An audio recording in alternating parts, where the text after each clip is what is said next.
What is up, everybody? Happy Friday night. How y'all doing tonight? My name is Metal Mike. Do not change your dials. I'm filling in for Scowls yet again this week because Scowls had some personal stuff going on. So it is myself and Cam yet again. Last Monday, last Friday, this Monday, now this Friday, Cam. I mean, we're back at it again, dude. Friday back at it again, man. I'm not mad at it, honestly. I think we've become the dynamic duo. I think right here on River City Radio and Off the Top Media. So I'm not mad at it. I mean, I love talking pro wrestling. I love talking football. Al, we got Al in the chat. Al, thank you for joining us tonight. Appreciate you. But I'm excited, man. We can roll on Friday Night Review, talk some SmackDown. You know, and it's funny because we talked about this last week that I said, like, right after that episode of Table Spot, like, man, I got to find out if I can come on Friday Night Review. And now for a second week in a row, look at that. Al says it, the best duo. Thank you, Al. Appreciate that. Definitely appreciate that. Thank you so much. I mean, dude, I'm excited to be here. Talk some SmackDown with you. So man, we definitely got a lot to cover too. So we sure do. So you ready to get into it? Because I'm ready to get into it. I've been ready to get into it for the past 25 minutes now since SmackDown went off the air. So let me just get my my banner up here and let's get rocking. Friday Night SmackDown taking place in Brooklyn, New York at the home of the Nets. And we kick things off with Randy Orton coming out, opening the show. Now, he wants his match with Kevin Owens out of Crown Jewel next week.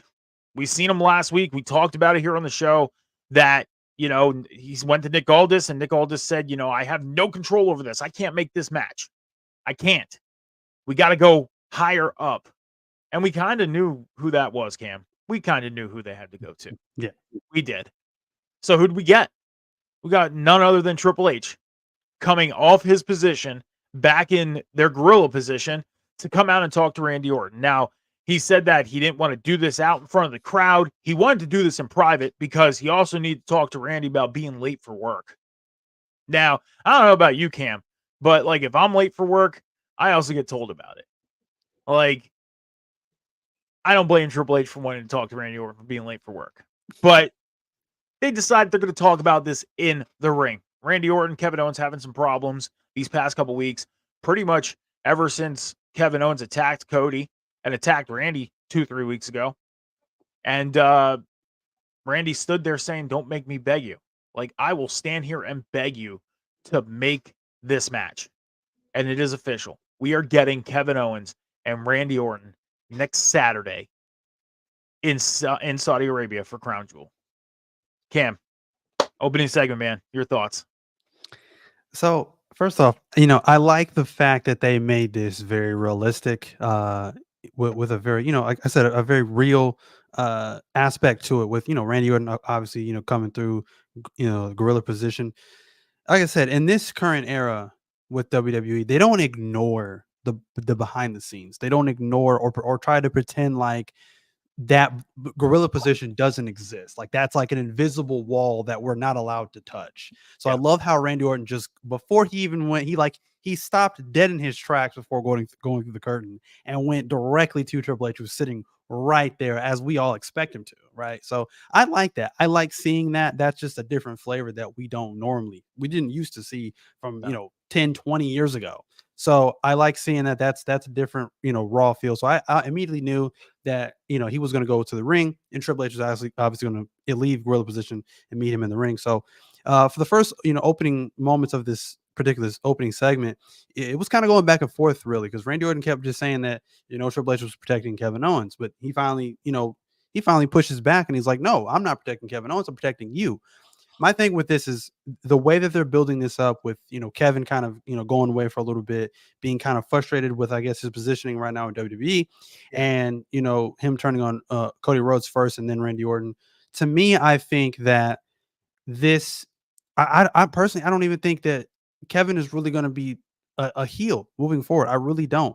I honestly think he is just in this, I don't even know how to explain it, but I think he's in this position right now where I think he is frustrated from just not being able to capture the WWE Championship. Yeah. I don't think it's a full-fledged heel turn, because if it was, we would have gotten it on television.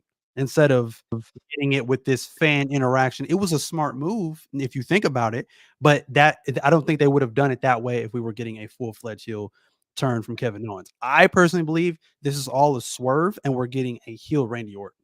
That's what I think. And I think this version of Kevin Owens is going to bring that out of Randy Orton. And I'm gonna circle back to this of why I think Randy Orton's gonna turn heel based off what we got later on with Cody Rhodes and Gunther. So overall, though, it was a great segment. All like I said, all this anticipation, all this hype with this match.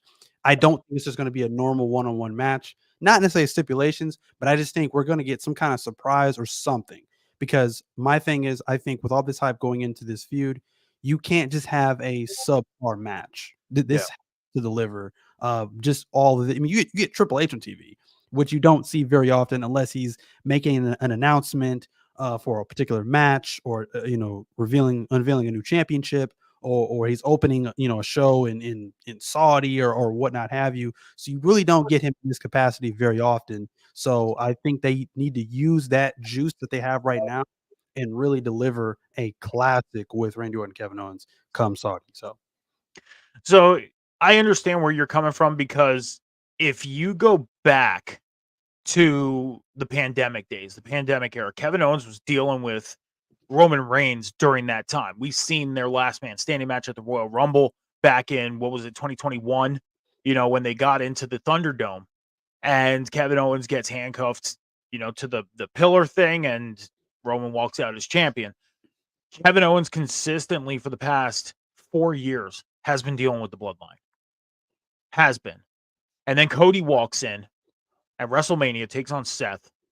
Not twice, but 3 times. Takes on Seth, goes out with an injury, comes back, wins the Rumble again, or wins the Rumble, goes after Roman, loses. Fast forward, wins the Rumble again, wins the title at 40. Meanwhile, Kevin Owens gets one title shot against Roman in between that time, and it was at the Royal Rumble and lost. So 2 Rumbles within a span of 3 years, lost. Yeah. Cody ends up getting 2 title matches and wins the title. And then Kevin gets a shot at Cody and loses there. So I can agree with you. It's pretty much a built-in frustration opposed to him just doing a heel turn. It's just the frustration of, like, I've been dealing with the bloodline. I've been taking them on since they've arrived. You come back, you take on Seth, you go away with an injury, you come back, you win the Rumble, you lose your shot. I got one shot in between that. Then you come out, win the Rumble again, and you win the title. And then for my hard work of helping you out with this group, because you were targeted, you give me one title match? One title match. And then meanwhile, that Roman goes away for a little bit, and you want help, and you turn to the man who you beat at WrestleMania, who literally gave you hell for well over a year. Talked about your family, everything. And I backed you up. I agree with you. It's more of a frustration thing than a heel turn thing. And a Randy Orton heel turn, I could see that. I definitely can. So, but we got our first match of the night, Carmelo Hayes and Andrade. 7th match of a best of 7. Winner getting a United States Championship match against LA Knight. LA Knight was the special guest referee for this match. One thing I got to say that was funny about this was LA Knight wearing the U.S. title during this match. Like, literally did not take the thing off. He literally refereed this match with the belt around his waist. We ultimately get towards the end of the match, and it just turns into LA Knight taking out both of these guys. I mean, this was a really good match, but these guys were kind of growing frustrated with LA Knight. And LA Knight ends up turning the tables on them. I mean, trying to put Carmelo Hayes through, table, no pun intended, and attacks Andrade as well, and says that LA Knight wins this best of 7, and that's it. But then later on, and I know I'm kind of getting ahead of myself, but I'm going to add this in. We get Nick Aldis, because this was literally like a segment after the next segment. LA Knight runs into Nick Aldis, and Nick Aldis says it's official, triple threat match, United States title, crown jewel next week. Cam, your thoughts on the match, Your thoughts on the decision of the triple threat? Are you excited for it? And do you have a pick for this triple threat? So the match was the match. Had this triple threat not getting made, I think this best of seven, all this again anticipation for this best of seven, I think would have kind of been for nothing. Um, but the match was the match. I think it was good for what it was. The triple threat, I think, was to be expected. I think that was what we were headed towards. I think it's been great stuff between Andrade and Carmelo Hayes overall between all of their matches they've had thus far. And I think this triple threat, I think, has the potential to be match of the night for Crown Jewel. I think it's going to be fantastic. I personally think I have LA Knight retaining. He's got a new belt too. I noticed that. After the match, the leather that he has now has his LA logo imprinted on it, which I think is a nice touch to it. Because we've seen the former Intercontinental Champion Jey Uso get his Intercontinental title updated with a little bit of color. So now we have an updated title for LA Knight, which to me, I think that just means that he's going to hold this championship for quite some time. Since they put his likeness on the belt. I have LA Knight walking out Intercontinental Champion, or still the United States Champion. And I see them moving Carmelo Hayes and Andrade on to bigger and better things. Yeah, I mean, this was actually a really good highlight for these two guys. We talked about Andrade and coming back. I mean, we talked about Andrade last week with him coming back. They really didn't do too much with him this first almost year. And then they finally find this spot for him to be in. And I think this is actually a pretty good spot for him because you're surrounding him around a championship and it's not a major title. Because when he came back, a lot of people were saying, like, oh, maybe he'll go after the Raw World title or something like that. It's like, no, like, don't catapult him to that right away. You got to mid card him at least for a little bit. Get him used to being there. Get a mid card on him. I mean, he held the U.S. title in his first stint in WWE. There's no issue with putting him around that again. And against a rising star in Carmelo Hayes and LA Knight, who's been a star for some time now, not only in WWE, but you go back to his Impact days, the NWA when the NWA came back, this is a great place for actually all three of these guys. It is. And whoever wins this, and I'm assuming, me personally, I'm assuming it's going to be LA Knight. Honestly, I would love to see Carmelo Hayes win the belt. I would. I would like to see them catapult Carmelo Hayes a little more because they can pretty much do what Raw did with Jey Uso. And that is, put the belt on him for a little bit, test run it, see how he does. And then you can ultimately have him lose it, but then have him go back to it if he does a great job. Because we talked about this on Monday night with Jey Uso and the Intercontinental title. Do we think he's going to ultimately go back to that title? Probably eventually. Probably. We don't know yet. And again, after tonight, we definitely won't know. And we'll get into that in a little bit and what I'm talking about. But the fact is with Jey Uso, they can ultimately have him go after the Intercontinental title again and put it around him at some point. They can. They could do that same thing with Carmelo Hayes. So, again, we had a little segment in between that Nia Jax, Tiffany Stratton backstage, and they were talking about their issues with Naomi and Bayley. They've been having issues with Naomi and Bayley these past couple weeks. Meanwhile, Nia Jax has to worry about Liv Morgan at Crown Jewel. So Nia's trying to concentrate on that. Tiffany Stratton wants to take care of the Naomi issue, but Candice LeRae walks in and says, I'm going to take care of your Naomi issue tonight. And Nia just straight up was like, all right, you're at the front of the line. Like, she literally accepted Candice LeRae. There was no thought about it. And Tiffany Stratton standing there like, what the hell? Like, what about me? I can do this. So, Cam, I don't know if you have any thoughts on this little segment, but Candice LeRae stepping up, going after Naomi. Love it. Like I said, I was saying this last week about how, I'm hoping that we get more Indy Hartwell and Candice LeRae. And I think this is a perfect spot to put them in. You know what I mean? Like I said, heels helping out heels makes perfect sense to me. You're not changing a single thing about them from when they were on Raw. So I like that. And like I said, once again, this just plays into more, Nia Jax being this abusive heel, this abusive queen, this abusive bully towards Tiffany Stratton. So it makes perfect sense. And like I said, it's just adding more to that story and just pushing it more. Like I said, no matter how you feel about Nia Jax like in ring, I think she has made leaps and bounds as opposed to when she was first in the company. I think she's gotten a whole lot better. There's Jamie. There's Jamie. Hey. Um, but All no, right. she's definitely made leaps and bounds. Why am I on big three? Whoa. All right, I'm trying. Whoa.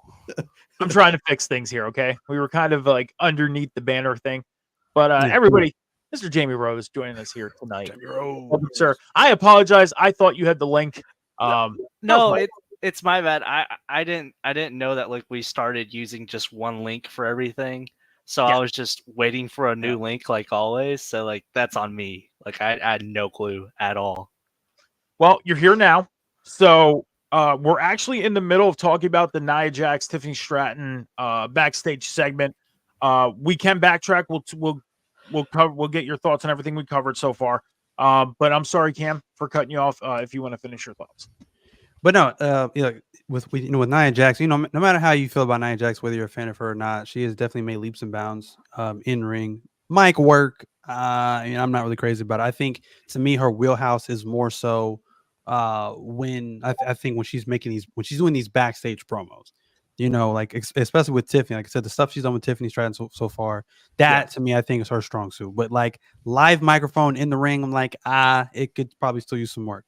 But I think she's probably one of the most improved female wrestlers, I think, just in ring and in ring aspect. So to me, I think she's done a really good job, just improving in that aspect. So yeah, I guess I'm loving what I'm seeing right now with Tiffany Stratton and Nia Jax. So I think it was a great backstage segment. I can see where you're coming from with Nia Jax because, like you said, backstage she's like flawless when she's talking, when she's cutting a promo. It's almost like when she goes out into the ring, she almost has like that stage fright sense. Like she gets in front of the crowd and she doesn't stumble upon her words. And it's not like she doesn't make sense of what she's saying or talking about, but there's just something that seems a little off when she's cutting a promo in front of a crowd, a live crowd, opposed to when she's doing either a taped or a live promo backstage. So, I mean, I could definitely see where you're coming from with that. Jamie, we'll backtrack a little bit. We covered the Randy Orton opening segment with Triple H. Randy Orton is getting his match with Kevin Owens at Crown Jewel. Long story, like pretty much to give the short feedback on this. Orton said that he didn't want to have to beg Triple H for the match, but he did. He said to Triple H, like, let me take care of business the way me and you know how to take care of business, and that is in this ring. Triple H then went on to say, okay, the match is made. We are getting Kevin Owens and Randy Orton at Crown Jewel. Now, Cam said about Kevin Owens isn't necessarily doing a heel turn. It's more so of a, he's kind of fed up with the ways they're going. And I feedbacked on that by saying, you look at the history of Kevin Owens, he's been dealing with the bloodline literally these past 4 years. You go to his match at the Royal Rumble in 2021 against Roman, got handcuffed to the pillar, lost the match. 2 years later, gets another match with Roman, lost that match. Meanwhile, Cody comes back, does his thing, becomes champion, and Cody gives Kevin Owens one title shot. Yeah. Cam mentioned that, Kevin Owens is more fed up than more so heel turning. I agreed with it. Mhm. So if you have any thoughts on the match coming up, and if you have any comments on the Kevin Owens thing as well. No, I mean it's exactly what the kids are saying nowadays. It's Kevin Owens just crashing out, and something that Cam did say earlier. I was watching, on Friday night's edition of the Table Spot, as we saw here, that with the necessarily the breaking of the fourth wall, we saw Triple H from Gorilla. I liked what Cam's saying about like, hey, we need to stop treating it as some invisible spot that only the cool kids know about it, pretty much. And it was neat to see that, and I was like when I saw that, I was like, whoa. I was like, because in all our time of being fans, it's like that's taboo. But for this match, Kevin Owens crashing out, and then you got Randy Orton in the fray. I think I don't know if we're going to talk about that later necessarily with Randy, but I think it's not necessarily Kevin Owens turning heel. I think it's Kevin Owens coming to kind of a realization, and it's more a character development thing more than anything. If we're talking kind of TV wise, Yeah. And oh, thank you, Cam. And I think Kevin Owens crashing out kind of leads into a different type of psychological turn, when you're talking about other people involved in this, including Cody. There's definitely going to be different things going on here before it's all said and done. So do you mean like we're kind of seeing like I'm going to take this way back, and I'm talking like way back, like early 90-ish type deal. So you're talking almost like a Psycho Sid-esque type of thing. Like we had Sid Vicious, but then we got Psycho Sid. And it was the same human being, but two different versions of this human being. I wish I could say yes or no. I don't know. I wasn't that So Sid Vicious was kind of this like, so Psycho Sid, the name kind of pretty much tells you all. Yeah. Okay. Yes, He was it's like did things like methodic, slow moving in the ring. He was just very like, almost like what The Undertaker or like Jake Roberts would do in the ring. Yes. Okay. Like Psycho Sid was like that. Sid Vicious was more of that, what Kevin Owens basically was with Cody, but in more of a serious type of form, human being. Yes. That's the best way I can describe it. Just pretty much another realm of himself. Yeah. I can agree with that. Cam brought up the whole thing about the fourth wall thing and the whole gorilla position thing, camera thing. I think that changed when we got the network about 10 years ago, when we first got the network, because they started coming out with things like WWE 24, and we started getting all like the documentaries and everything like that. They really started pulling the curtain back, as they say, and showing us that, out of the ring, off TV, lights are off mentality of the superstars and management and everything like that. But now they're incorporating it into the TV. Like we weren't seeing that with the old regime. The new regime is like, we're going to give you this sports feel of, we're going to have Jey Uso coming from the crowd, and we're going to have him enter in, just like Randy Orton tonight came from the backstage area and entered in, and we're going to do all these other things. Like we're going to have little Easter eggs of people showing up behind, a promo that may or may not have anything to do that's happening on TV right now, or they may just be walking around. You never know. But I think that we really started getting that about 10 years ago when we got the network and we started getting the documentaries, to where they started saying, all right, we're going to pull the curtain back a little bit. We're going to give you guys a little sneak peek of what happens throughout the day or the week or the year. But now we're going to incorporate it on an every week TV type of deal. So the other thing we covered was the Carmelo Hayes and Andrade match number 7 of this best of 7. LA Knight came out as the special guest referee. Match ended pretty much nobody won. LA Knight says he won, but then he runs into Nick Aldis backstage. Nick Aldis makes the triple threat match for the United States title at Crown Jewel between LA Knight, Carmelo Hayes, and Andrade. So question basically is are you excited for this triple threat, and who do you ultimately want to see win? I'm excited for the triple threat. If I was to say I want someone to win, it would be Andrade. I've just enjoyed Andrade in his time in NXT, and I've enjoyed his time back in WWE. And I'm excited to see what Andrade has yet to do. Carmelo Hayes has his full career in front of him, and he's going to be one of the top stars in the future. No ifs, ands, or buts. LA Knight, he's having a great run on what can be considered, near the tail end of his career. He's an older guy, and for this matchup, it's going to be electric. I know me and Cam, and I think Scows were talking about it a few weeks ago, that this kind of was probably going to be the scenario. I think Cam was actually the one out of the three of us that was like, hey, this is probably going to be a triple threat. So shouts out Cam. But I think doing the triple threat is the right way to do it.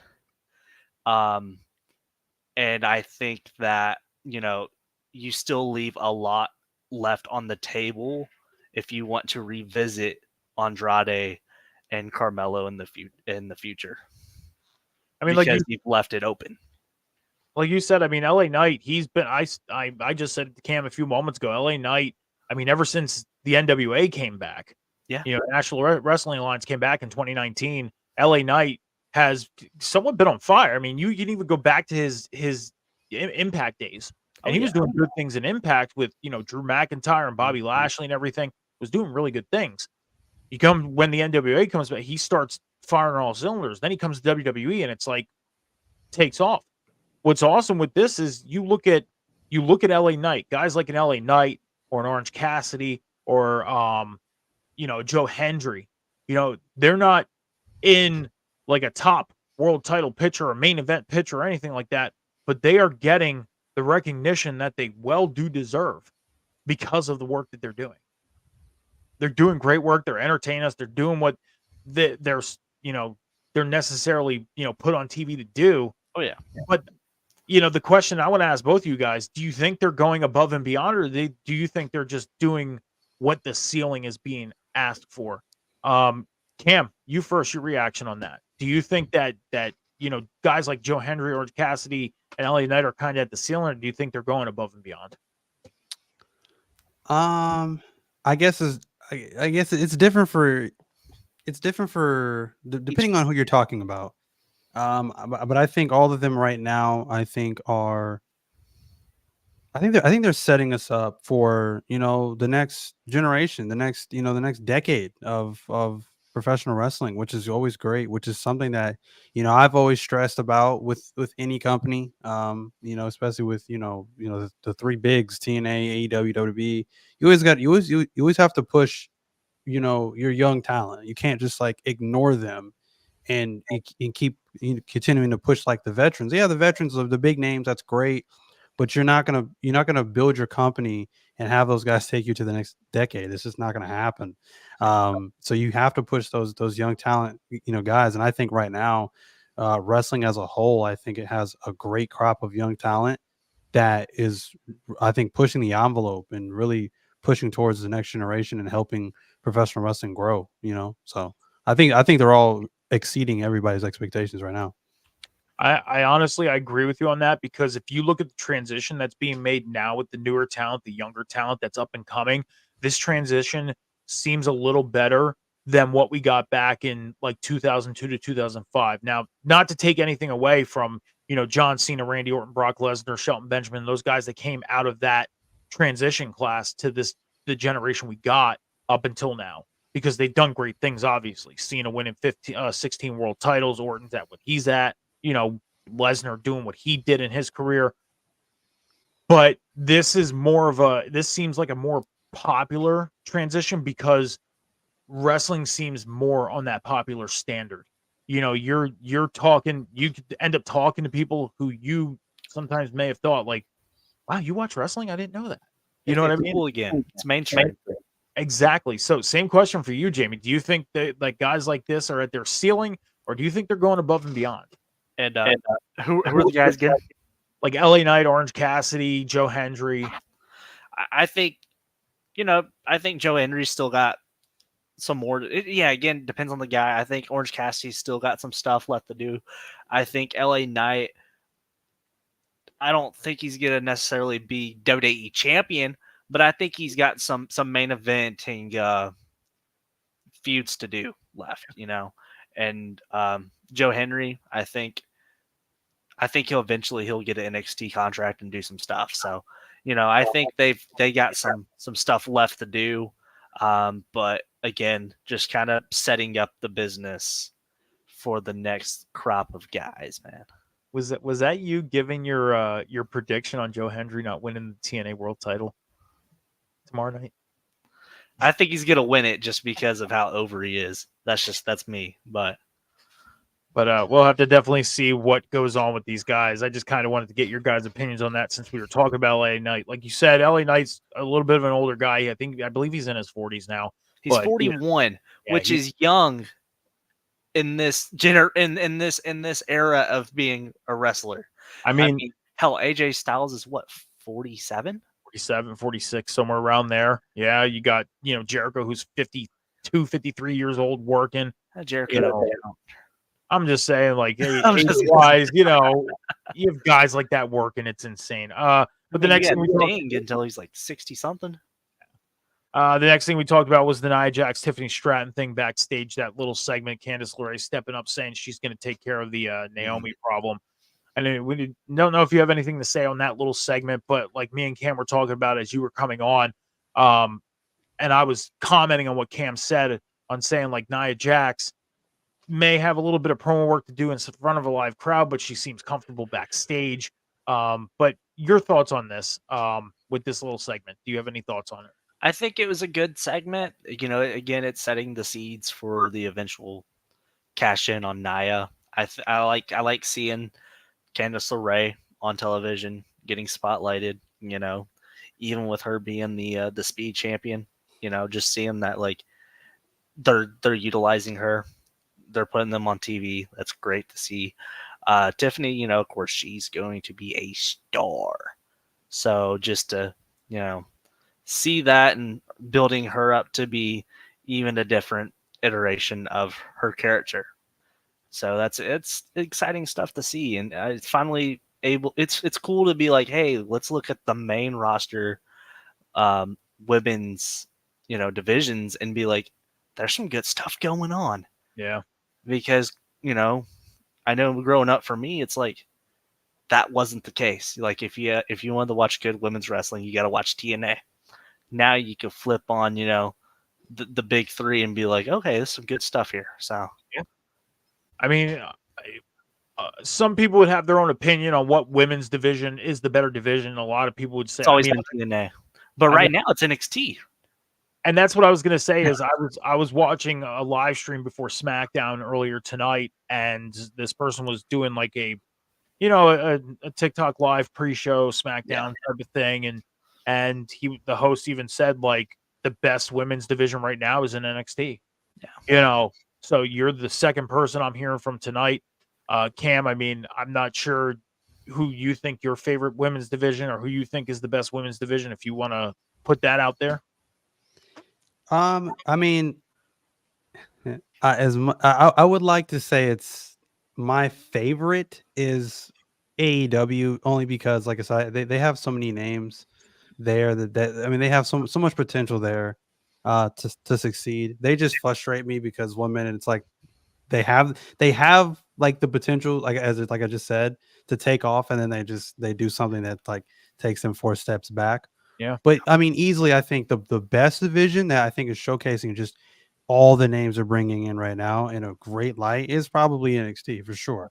My only gripe about NXT's women's division is just, when all those big names that are really making an impact right now, no pun intended, are gone. It's like they've got a lot of no names that are still really trying to get their footing.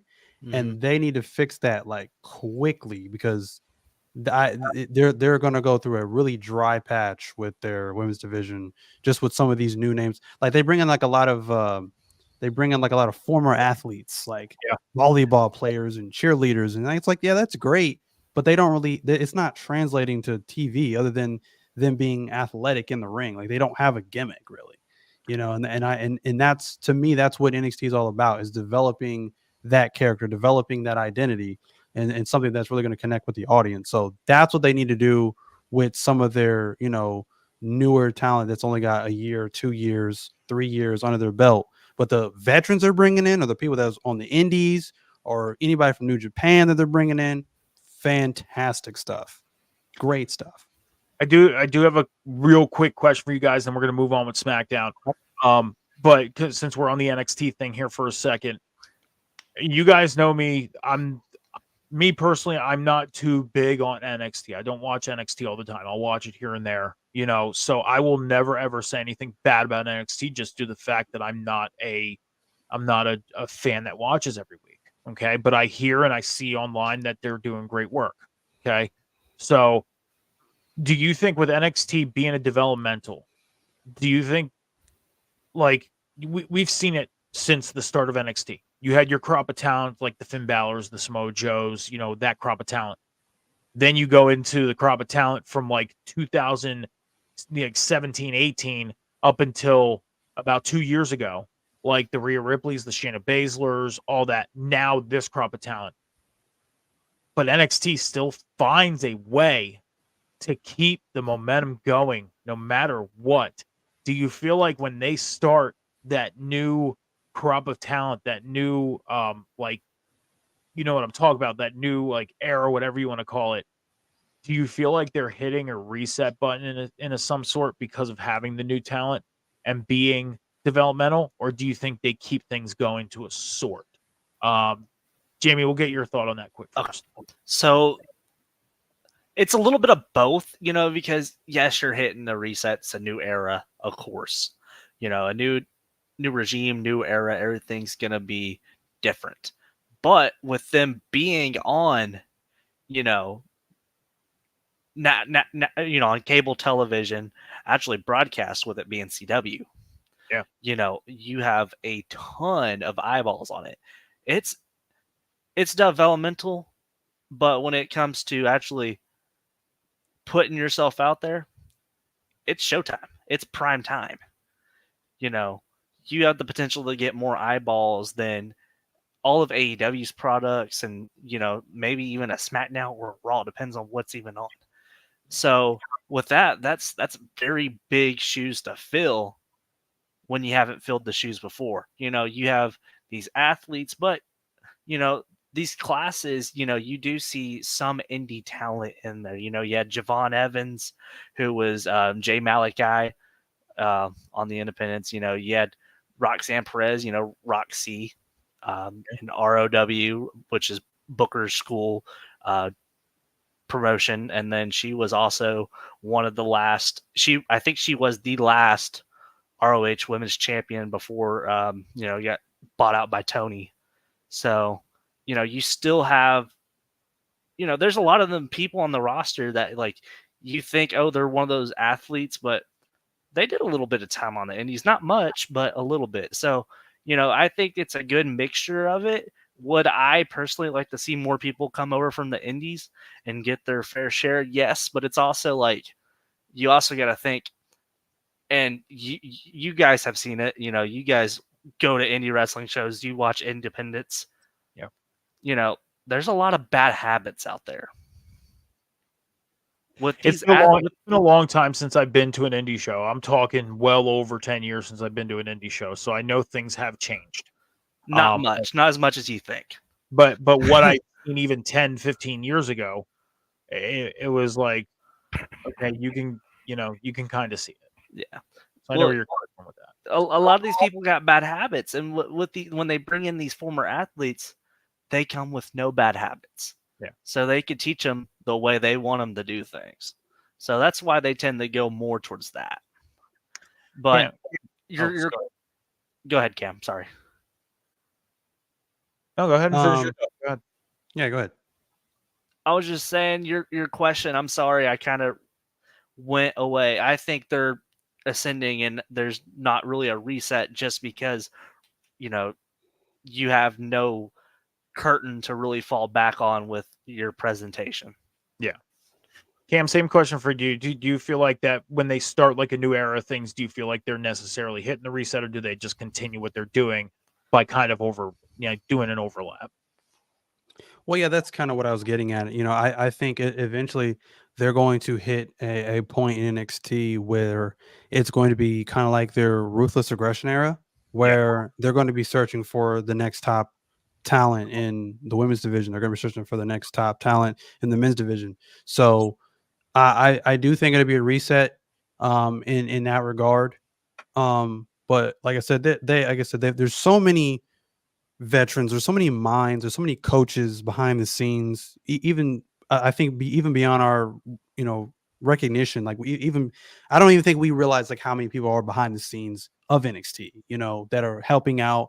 They're former WWE champions, and so all these minds, all these people that have been with the business for, you know, their entire careers, you know, however long, are all down there helping in, you know, developing and helping develop the next crop of talent that to come through NXT. So I don't think they'll, you know, obviously let it become a sinking ship. Obviously, like I said, it's just too much. There's too many people down there just helping, you know, hoist that brand up. So, but yeah, it will be a reset just because of that, and it'll be a moment where they have to really redefine, or I guess find their new identity and new faces of NXT at some point. So And I know we kind of got off track a little bit with SmackDown, but like Jamie said, that Tiffany Stratton, you've said it, Cam, Tiffany Stratton's going to be a star. She's up on SmackDown right now. You did not spend a long time down in NXT. You know, that's something of an advancement because she's up on the main roster already. She's doing really good things. You know, she's showing her talents and she's going to go further. That's an obvious. So, and her and Nia Jax right now, you know, this is turning into a really, really good storyline. Oh yeah.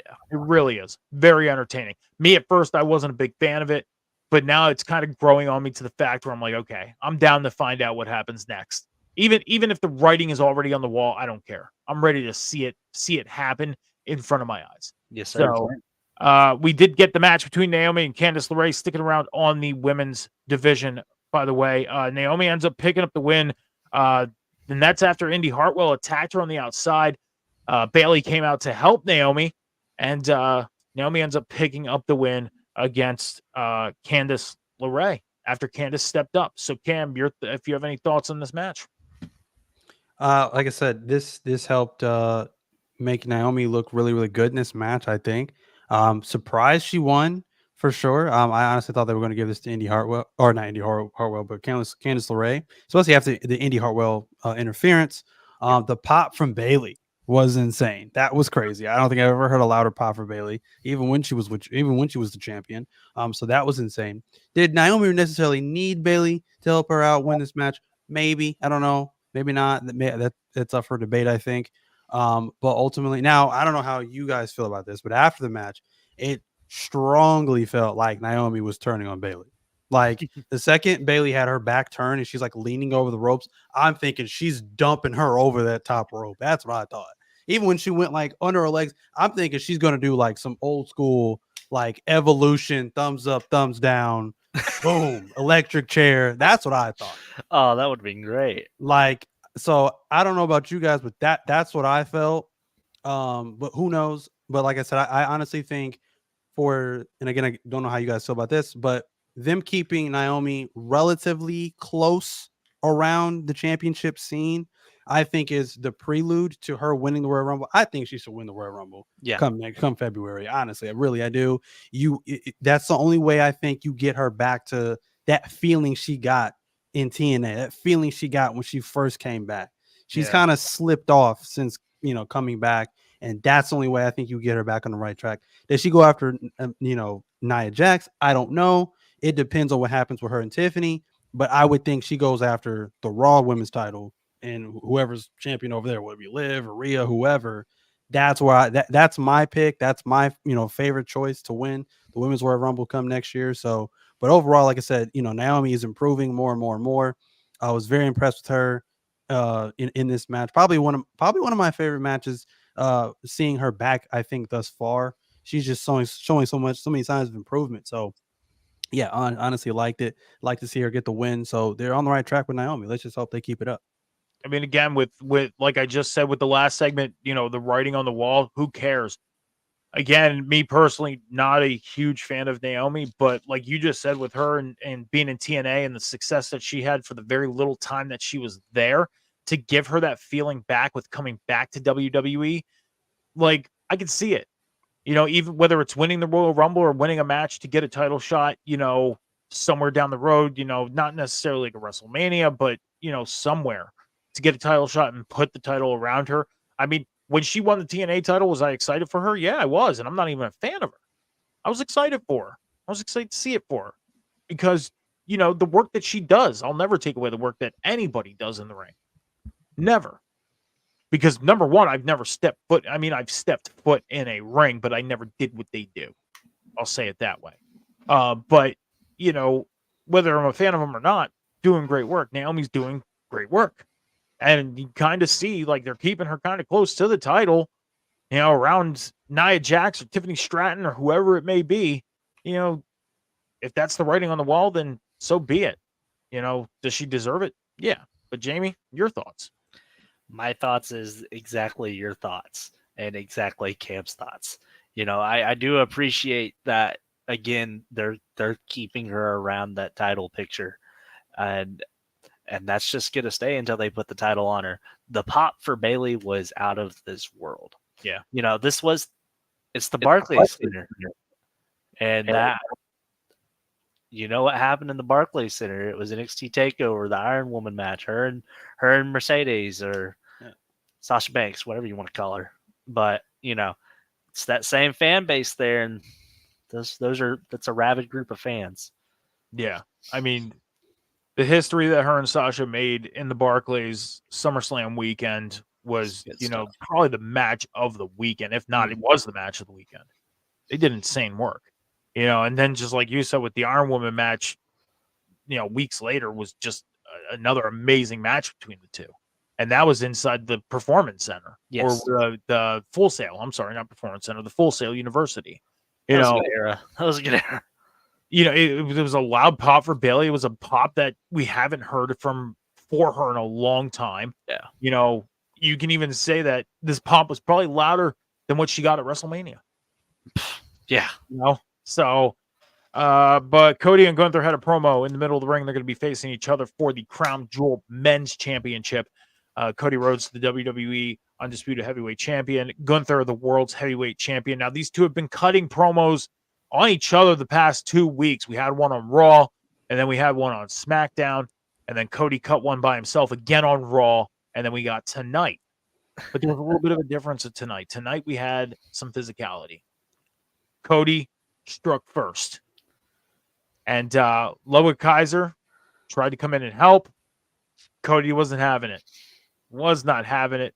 And then they got the better of Cody Rhodes, and Randy Orton then comes out and helps out Cody Rhodes. So, Jamie, if you have any thoughts on this promo leading into the Crown Jewel Championship match and this whole promo. I don't have any thoughts on the promo. I'm not. There's something about this match. Well, I can tell you exactly what about this match, but this match, I'm not really that interested in.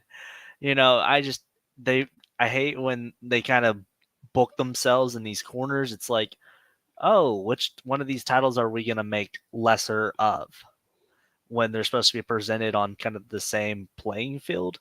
Yeah. And I know that that's probably not going to happen. It's going to be some screwy finish, something like that. But then also it's like you have this prize that outside of Saudi Arabia, it's useless. So it's a trophy. It's basically, it's almost like, you know, a couple years ago they had that tournament that, you know, the Undertaker came in and surprised AJ Styles before WrestleMania 36. Yeah, whooped his ass and then walked right past the trophy because the trophy don't matter. And that's kind of what this championship is in a sense. Cam, it's just a big payday. I mean, Cam, your thoughts? Do you think this championship is more so a trophy, or do you think it's going to mean something else moving forward? You know, and then your thoughts on this promo between these two. It's the title doesn't mean anything. It's the, I would like to refer to it as the big booty title. It's the stripper title. It's literally, it's got the diamonds in it. It's literally the champion. It's literally a belt. Okay, take any rapper nowadays. It's the championship. I could see them using as like a medallion hanging off their chain. That's all it is. It's just big and gaudy. That's all it is. It's a dang old Cuban link title. I called this thing. It's like a flak jacket. You know, this thing is huge. Like, we've seen it on TV the past couple weeks, but then seeing it tonight, the way it was presented, I'm like, This thing is literally whoever puts this belt around their waist at the end of the night. This thing is literally like the bottom of the belt is going to be at their waistline, Yeah. and then the top of the belt is going to be here. Like, oh, Dude, one of the side plates is like half of the size of the undisputed title. Yeah. It's ridiculous. Like, it looks like something Jericho would have been wearing on the back of his jacket circa 2016. It's insane. It's absolutely insane. The So only no, thing it doesn't do is light up. it 100% is just a trophy. That's all it is. Jamie, you just said, go ahead, Cam. I'm sorry. It like I said, it's 100% just a trophy for sure. My thing is with my pick, or I guess the person I want to see win this match is Gunther, because I feel like his reputation, I feel like, needs to be upheld more than Cody's. Cody can take a loss here and be fine. Agreed. He's going to go off and do big things. We know what's in his immediate future. Either Randy Orton, Kevin Owens, or both of them. And then from there, it's going to be Roman Reigns at Mania. Yeah. That's with Gunther. We don't know. We don't know what's next after this. We have no idea. So Probably Finn Balor. And I said it to you 2 weeks ago, Cam, on the table spot when Cody and Gunther cut that promo together. Gunther won on the microphone. Gunther didn't look like the second world champion in the company. He looked like the world heavyweight champion. And that's it. He did. I think he beat Cody on the microphone that night. You know, now tonight we get the physicality. Cody struck first, you know, but he wasn't left standing. He wasn't. His ass was on the ground. Now, you guys know I'm a big Cody Rhodes fan, but I'm with you. I think Gunther winning this is much more deserved because we know Cody, it's not going to hurt Cody. It's not going to, backtrack him. I mean, would it backtrack Gunther at all? Probably not. Because Gunther on his own, has basically his own aura around him. But would it benefit him more? Yeah, of course. Jamie, you said about the whole light up thing. What would you do if this thing had a switch on it and it actually did turn on and light up?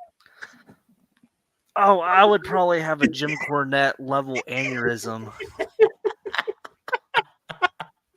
I would definitely go like old man in my front yard type of behavior. I would probably crash out.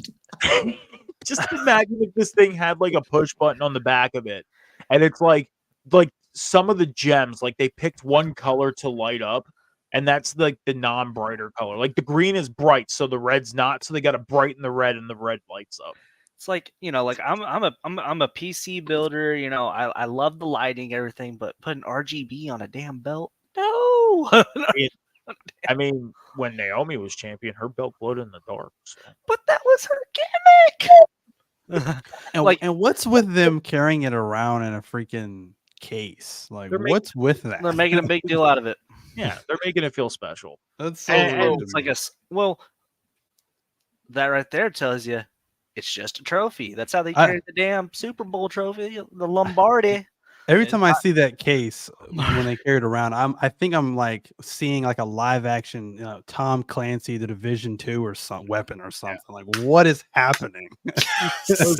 Jamie, you said about the Lombardi. I was thinking more along the line of the Stanley Cup.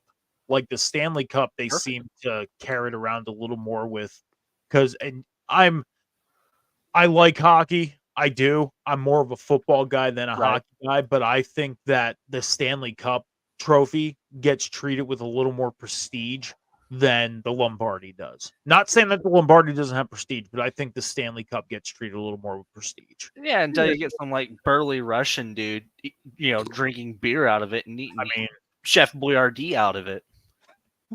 Which is awesome, by the way. Like if I had the Stanley Cup, I'd be eating like chunky noodle soup out of it, dude. Yeah. Cam, we talked about the women's tag team division the past couple weeks, not only here, but on the table spot as well. The women's tag team champions were there tonight. We are getting a fatal 4-way match at Crown Jewel. Yes. We just talked about it a minute ago with the Crown Jewel championships. You look at the rest of this card, we're getting Randy and KO. We're getting Seth Rollins and Bronson Reed. We're getting the triple threat for the United States title.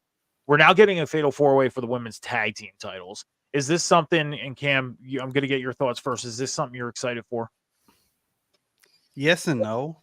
Yes, because this is highlighting the women's division. No, because I have a fear that Bianca and Jade are retaining, and then it's going to be back to square one. Where do you go from there? They've beaten your best options in the tag team division to take the titles off of them.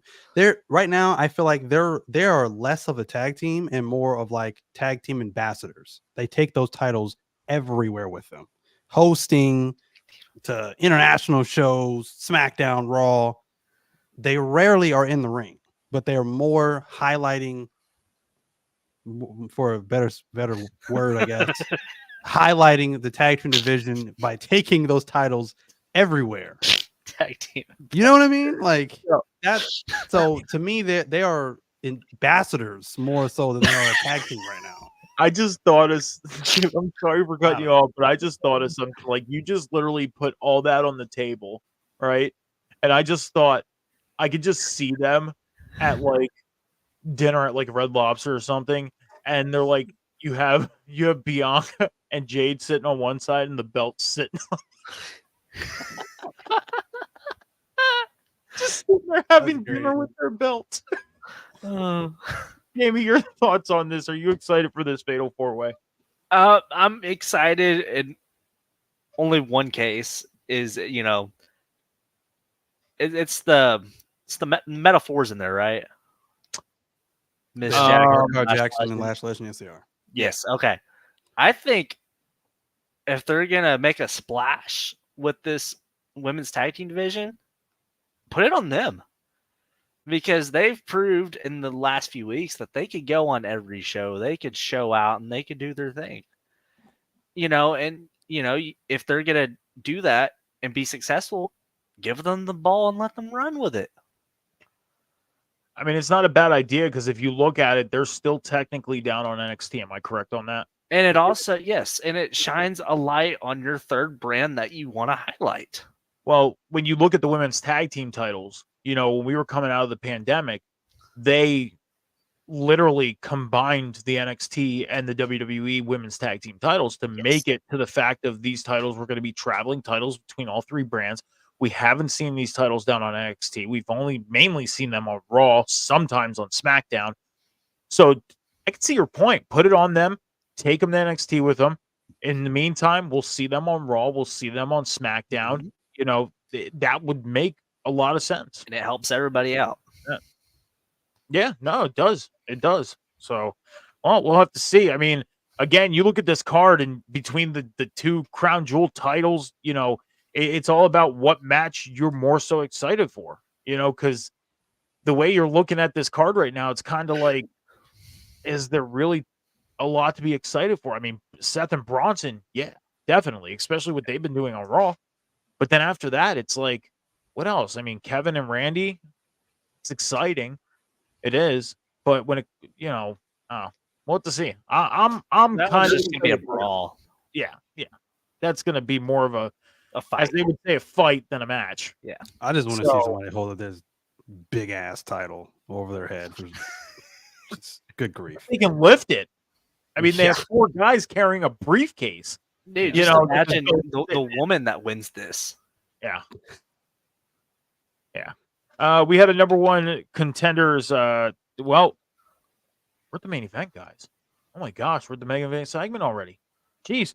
Number 1 contender tag team tournament finals. The Motor City Machine Guns took on DIY. So, guys, strap in, okay? Because I'm going to kind of add everything into this, if you guys are cool with that. Okay? So, we had the Motor City Machine Guns taking on DIY, and the Motor City Machine Guns came out on top. They are in their second week on SmackDown, and they are the number 1 contenders for the tag team titles, but it didn't end there. The Bloodline came out, and Solo pretty much telling Brooklyn, hey, acknowledge me, because he's the tribal chief right now. Welcome the Motor City Machine Guns to SmackDown. The Machine Guns then said, thank you, appreciate the welcome, from the tribal chief, because they even acknowledged Solo as the tribal chief. But the Machine Guns said, be ready to hand those belts over, boys, because we're taking them. We're coming for them. Machine Guns were not standing down.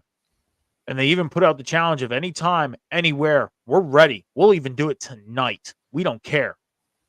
And, well, the Bloodline accepted. Nick Aldis said it's on. If you guys want it, you guys got it. Bell rang. We were officially underway with the tag team titles on the line. But then that's where all hell broke loose. We had Jimmy come out, masked up, and he attacked Solo. Roman came out. We had Jay come out. All hell broke loose, guys. Everybody was getting attacked everywhere. Everywhere. And from that, after Jay Uso hit Tama Tonga with a steel chair, the Machine Guns capitalized, and we now have new WWE Tag Team Champions in the Motor City Machine Guns. Cam, your thoughts on everything that we just packed in here? Okay, so starting from the top, the tippy top, right? Tippity tap. Motor City Machine Guns have my favorite entrance on SmackDown. Like, bravo. We sit here and gripe about the entrances, like the entrance music of this era not being on par to what we were used to back in the day. Not with Motor City Machine Guns. The entrance, the pyro, that is sick. Like, I've got to go to a SmackDown Live and experience that live, because I'm sure that's hype. Like that, like if you're sitting down and their entrance hits, like that gets you pumped. That gets you pumped. So I have goosebumps every time they come out, because that's just dope. And then seeing them face DIY is just perfect. The history, they talked about Gargano getting the Gargano escape. He was taught that move from Alex Shelley. Like, the history of these four individuals is crazy to me. So that was insane. When I tell you I was not sitting down, I was standing on this said chair watching this match. Like, this was amazing, because this elevates DIY. DIY has not felt like DIY of old from the NXT. Yeah. NXT DIY felt organic. It felt like they had that just, I don't even know how to explain it, but just that real connection with the audience. Somewhere down the line, maybe it was from them breaking up for that duration of time and then coming back together. Now it feels manufactured. It does not feel, from everything from their entrance to just the in-ring, it's not the same. But them in there with like-minded people like Motor City Machine Guns, just elevated. You get Gargano, you get Johnny Wrestling that we got from NXT. You get the Blackheart, the Psycho Killer in Tommaso Ciampa. It just made both of them better. It was awesome.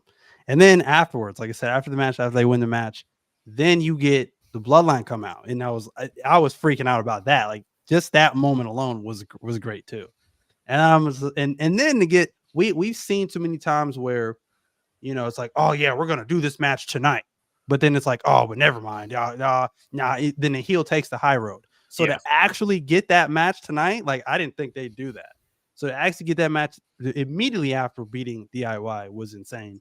And to get new tag team champions, like I said, I've said this, I'm going to keep saying it, but the 11, 12, however old I was, 13-year-old who taped every single week, every single Thursday night, TNA Wrestling, 6-sided ring action, is crying tears of joy right now. Yes. I never thought I'd see this ever. So I love it. I love every single second of this. Of course, I got to talk about Jimmy coming out. And I said this too, like, if Jay does not come out and cost them their match as he was cost the Intercontinental Championship on Raw, I don't want it. It was perfect. And then, of course, afterwards, you got the Usos seemingly back together. Yeah. Perfect. We'll definitely could not have written this better myself. Perfect. Yeah, we're going to talk more about the Bloodline, because we're gonna bring that up, and we'll talk about that, them coming back together and everything like that. Jimmy and Jay, and with Roman standing at the ramp, because I have a question for you guys. I want to get your guys' thoughts on this, but we'll get into that after Jamie gives his thoughts on the tag team title change and everything like that. But yeah, no, I definitely agree with you that this version of DIY is definitely more naturally put together than it was the first time around. The NXT version. Not saying that the NXT version didn't work too well, but this is more of a natural thing because me and you talked about this about a week or two ago of, they had the split. We seen them work one Raw match together. It was kind of weird, but then they naturally came back together to form the tag team. And at the beginning, we were kind of seeing the NXT version of them, but now it's like we're getting like their singles versions of them, but put together. Yeah. Which is nice. It's a natural feel. The Machine Guns now adding the WWE Tag Team titles to their accolades, TNA World Tag Team Champions, IWGP Junior Heavyweight Tag Team Champions, IWGP Tag Team Champions. Now they can add the WWE Tag Team titles to their accolades, which is awesome to freaking see. Awesome to see. You were 13 at the time, Cam. I was like 23, 24 years old at the time. I'm old. I was younger than both of you. Stop. Don't make me feel any more older than Cam already made me feel. Jamie, your thoughts on both matches, the Motor City Machine Guns winning the tag belts, the Bloodline coming out, and then after that, we will talk more about the Bloodline. I got a question for you guys, like I said. No, but again, like Cam was saying, like the kid in me seeing Motor City Machine Guns, man, I was, NXT. I mean, TNA was my stuff growing up. I loved watching TNA, Kurt Angle, Samoa Joe, when Hardy was there, and the Motor City Machine Guns, and Magnus, as we all know, as Nick Aldis.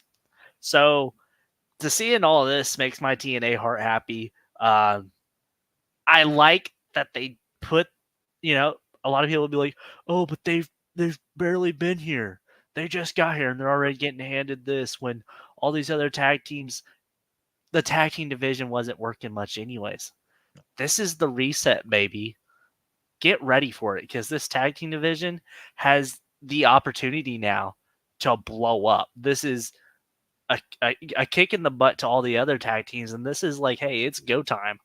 This is where WWE could, if they're serious about this, they can make that change and be like, hey, there's been a stigma about this company and tag team wrestling for a long time. Tag team wrestling has always been on the back burner. Yeah. This is a prime opportunity for that to not be the case. And I hope that's the case. And to have, legendary tag teams be the poster child for that, great. DIY, I was a big NXT Black and Gold proponent. Oh, yeah. And Johnny Gargano, Tommaso Ciampa, two badasses in their own right. And to watch them actually go out and be themselves, but also go out there and kill it together, awesome. A1. And then, you have Dawkins and Montez, and, you got these other tag teams. It's added fuel to the fire, which can motivate everybody else. And that's really exciting. And, and we're going to talk about Bloodline stuff. This was the perfect ending to SmackDown. Yeah. And this is probably the best SmackDown we've seen, that I've seen, at least at the ending, the best SmackDown ending in a long freaking time. Like, pumped. I mean, I said to Cam last week that the Motor City Machine Guns being in this tag team tournament is a little different than what we would see normal, okay? And what I mean by this is, I've been saying it frequently over on the Boom on Wednesday nights that it kind of bothers me a little bit that like a returning star or a debuting star goes right in to a title picture with no questions asked, no work, anything like that. You brought up about the whole Machine Guns just coming in, whatever, yada, yada. But when you look at the Machine Guns, and again, their accolades, the way they've worked the past 20 years, TNA, the Indies, New Japan, everywhere, it's almost like, in a sense, they earned this by way of doing what they've done the past 20 years. Not only that, Chris Sabin, former X Division and World Heavyweight Champion, same with Alex Shelley. Alex Shelley retired the Impact World title and brought back the TNA World title. Like, these guys have the accolades to show that tonight was deserving. It wasn't so much of the whole. At the same time, you could probably call it a breath of fresh air because of how the tag team division is being treated. Not only these past, 5 years, but the last almost 20 years. The last time the tag team division really stood out and was at its top was Dudley's Edge and Christian and the Hardys. Yep. Yeah, maybe in between then and now, you had a couple tag teams here and there that really, stood out and kind of made the tag team division look a little better, but it never really caught the traction that it fully deserved. Now you put these tag belts on this established tag team who have done all this work in the past 20 years, could definitely, number one, give that traction that's much needed, but number two, it's a breath of fresh air. Because now you can have the Machine Guns work with like the Street Profits and every tag team that's on SmackDown. So, and then if we go to Survivor Series and they make the decision, you know what? We're going to do a champion versus champion, the tag team champs versus tag team champs. Say they kind of combined the last, 8 years of Survivor Series. Like, we're going to do War Games, but we're also going to take the whole champion versus championship mentality and bring that to Survivor Series as well. Thus, us getting, the tag team champs versus the tag team champs. So, what? The Motor City Machine Guns taking on who's our tag champs over Judgment Day. Yeah, the Judgment Day. JD and Finn. Just imagine that. Finn Balor and JD McDonough Fire. taking on the You're Machine printing Guns? money. Like, yeah. So, I mean, I'm with you, Jamie. You know what? People want to say it all they want. Let them say it, because go back. All I would say to them is look at the accolades of the Machine Guns and then come back and say whether they deserve this or not. It's the same thing with AJ Styles when he came in. Exactly. I honestly, and the way they worked him towards the world title, Perfect. Yeah, perfect. They had him fail at first, but then he succeeded. Yeah. And that was that. But we did get the bloodline back to, the Usos back together. Jimmy and Jay ended up hugging at the end of the night after Jey Uso was standing in the middle of the ring. We got Roman Reigns standing at the top of the ramp. Roman Reigns had this kind of almost like, I don't know, like an epiphany look on his face, kind of like, oh my gosh, like this is what it should have been from the beginning, but it kind of got out of hand. So my question for you guys is because it seems like all roads are leading to what we all thought, Survivor Series. The question is do you think we see a different Roman Reigns? And I'm talking a complete 360 of a Roman Reigns opposed to what we had during their first run as the Bloodline. Now, we remember how Roman treated the Usos the first time around. Do you think Roman gives Jimmy and Jay more of a, I don't want to say leadership role, but it's more so of like, okay, we're all going to make the decision opposed to just one person. Cam, we'll start with you. Do you think Roman gives the Usos, that decision making, like gets their opinion and goes with it, opposed to him just making the full decision? Well, I think ultimately, the first run, he was pretty much just a tyrant, essentially. I don't think he really wanted to listen to anybody unless it was coming from the wise man. Yeah. And everyone else I think was secondary. He was on a pedestal and everyone else was below him. Now I think it's going to be so much more so that not only is he going to climb back up to that pedestal, but he's going to pull his family up with him, so they're all on the same level. Yeah. So it's this time around, it's just about all family. So that's the main difference I think you're going to see from Roman Reigns. But yeah, with the look that he gave, from the top of the ramp, it almost like he got emotional, almost like it was a little, he got a little, teary eyed. It looked like, but yeah. So I that's what I think you're going to see this time around from Roman. It's just they're going to be more unified. It's going to be more so there are no leaders really. It's just they're all unified. They're all working like a well-oiled machine. Like I said, the only missing piece now is Sammy, because Sammy was in the original Bloodline, so he's the only piece that's missing right now. I don't know if they bring in somebody else. I don't know if it's going to be 4-4 or 5-5. Last year was 5-5. They have done 4-4 before for War Games. So who knows? I don't know if they bring in 2 more people or they just bring in Sammy. But yeah, it's definitely looked like it's leading. All roads look like they're leading to War Games with this Bloodline Warfare thing. So I'm loving it. Like I said, this is definitely an amazing storyline. Just everything they've done so far. Yeah, I mean, last week we talked about this of, how is Jay ultimately going to come back? And Jamie, when we talked about this, I brought up the thought of how are they going to get Jay to really come back? Because he was declining Jimmy, he was declining Roman. So I thought, maybe since Cody went to Roman, Roman goes to Cody this time. But then Jay comes into the fold, and Roman and Jimmy are kind of, and this was just my thought of those guys thinking like, okay, what made you change your mind? And what Jay's response would be is, when you guys asked me, I'm sorry, but what you all did to me, no. When Cody asked me what he did for me, helping me out with getting situated with Raw and everything like that, I feel like I owe him. But there's one other person that believed in him, and that was the wise man Paul Heyman. Thus seeing the return of Paul Heyman. Now, my thought didn't really come to truth. Instead, we get this, reuniting Usos tonight. So, your thoughts? Do you think the Usos have more of a say into things now, or do you think Roman's still gonna kind of rule the slowly but surely? I think it's gonna work its way. Because it's gonna take a while for Roman to kind of find his way. Still, okay, he's still finding his way, just with the little intricacies every week. But what if Cody's your fifth man or your fourth man? I'm still for it, because like I said, like that was my feeling with Jay. Like I thought maybe Cody, like I said, Cody be the one to ask Jay. Because I was listening to your theory and I was like, that brings up another theory. And I've mentioned this before. I'm like, what if we double turn? Mm-hmm. If we make Roman full-fledged baby, Cody anti, not necessarily heel, but something different.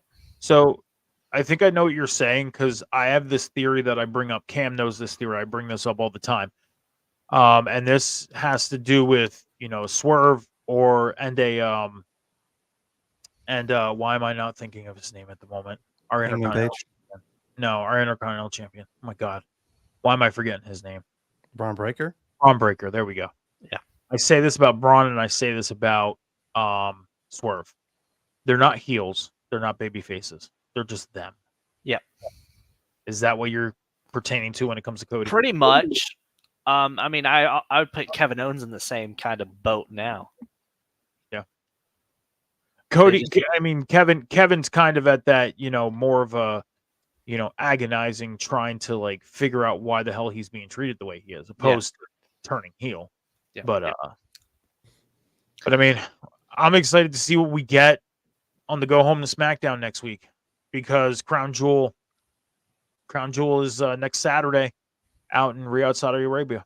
So I know they did the taping for SmackDown for next week tonight. So, if you read the spoilers or whatever, they're going to be out there already, which, but if you watch the show, it's going to be next week. I'm excited to see. I'm going to wait. I'm not even going to read it. I'm going to wait till next week. But that's it for SmackDown from Brooklyn, New York on 10/25/2024. Gentlemen, it's time to shout ourselves out before we get out of here. Jamie, where would you like to let the people know where you're at and what you have going on, if you have anything?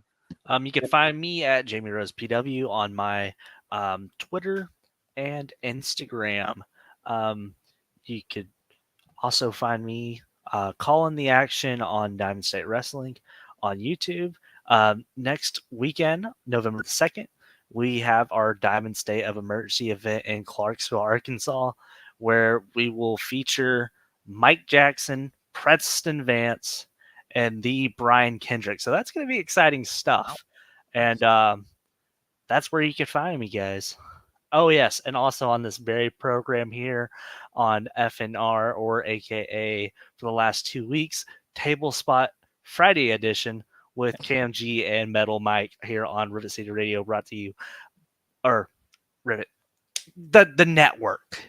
Off the Top Media, Rivet City, the big family, whoop-de-doo. Love you guys. All right, so make sure you're checking out everything that Jamie is doing. I think Scal's going to be taking over the main seat next week. I was just filling in for him last week and this week, so Scals will be back at the helm. Dude, you're always welcome. I always enjoy talking wrestling with you. So I appreciate that. Thank you, Cam. Shout it out, man. Let the people know what you want them to know, where they can find you, what you're doing. Go for it. Well, like I said, you can find me right here every single Friday night with Friday Night Review. And then, of course, on our sister page and on Rivet City Radio every single Monday night with me and Metalcore Mike with the table spot. And then, of course, every single Wednesday night with me, Metalcore Mike and Phil Khan after AEW Dynamite with the Boom. You can find me on TikTok at Call Me CamG and Cam's Wrestling Corner. And then you can find me on Twitter at Cam and Cheese 317. And if that does not sizzle your bacon, you can find me on Instagram at 317 Bacon, Eggs, and Cam. You got it this time. Yeah. I had a whole brain freeze on Wednesday. I don't know what that was. On Wednesday, Cam brings the boom. I literally had that banner up ready to go just in case. I was like, Yeah. man, this man's got some social medias. I'm gonna make sure I got his back. Oh, As far as me, Metal Mike 714 all across the socials, X, Instagram, TikTok, Snapchat, that's where you can find me. Like Cam said, Table Spot every Monday night after Raw at 10:15 p.m. Eastern Standard Time, on the Boom at 10:15 every Wednesday, and Rivet City Red Zone every Sunday morning at 11 a.m. Eastern Standard Time, Rivet City Radio's Twitch, Off the Top Media's YouTube channel with myself and the Candyman Johnny H. John is off for the next 2 weeks, so Mr. MJ Duplessis himself, Mike, is going to be joining me as he did last week, as we talk everything in the world of professional football. We had a lot of stuff happen this week. We got a lot of stuff to talk about on Sunday, and I'm excited to get into it.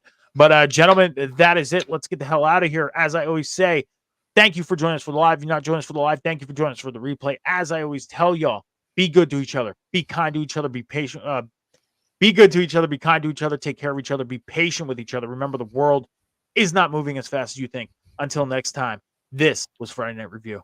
Deuces. love each other.